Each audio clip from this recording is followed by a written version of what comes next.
Okay guys, today's installment of 2 Weeks to a Better Dog. You hear that dog over there? Shh.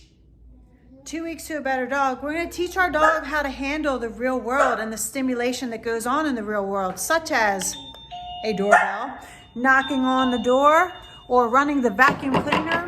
That's all stuff that happens in the real world. Out. Shh. So you need to be able to quiet your dog so that they can handle things like this. So for Riley is on an e-collar, so I'm just going to give her a little zap at a really low level. You can see right there, zap, and it's not hurting her, but it will help her to calm down a little bit. It doesn't matter if you use an e-collar or not, at least have a collar and leash on your dog when you introduce things in the household that drive your dog nuts. So in this case, I'm going to use my new student, Minnie, who is on a collar and a leash. She just learned the place command, so she happens to be doing very well right now on it. Shh. And you can see Riley, she's still put off by that doorbell. She's out of sorts by it.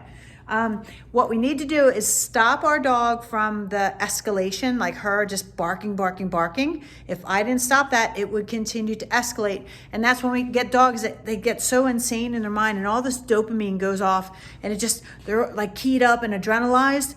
We don't want that. We want to say, hey, I know the doorbell rang. Thank you. Now, shh, quiet.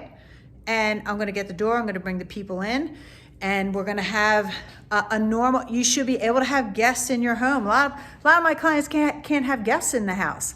And so we're really teaching our dogs your place in the house when people come over or when I'm doing these things to just be chill and tolerate it. So my model for the day, Miss Beautiful Minnie, she is on a collar and a leash. Yeah, she's on a prong collar. You don't need a prong collar. You can use a martingale collar. But you just use whatever you have and you start where you are. So I'm going to start running this vacuum cleaner. Now, let's say she couldn't handle that. Maybe that was too much for her. What you can do is bring your vacuum cleaner out in the room and just push it like so. You don't have to turn it on. And you teach your dog to tolerate that. If she's a girl who's really scared of the vacuum cleaner, then you might have her at a distance from you. Maybe you do this 10 feet away from her or 15 feet away. And then you gradually get closer and closer. And then you might turn it on for a brief second. Okay, she tolerates that. That's cool. Then you turn it off.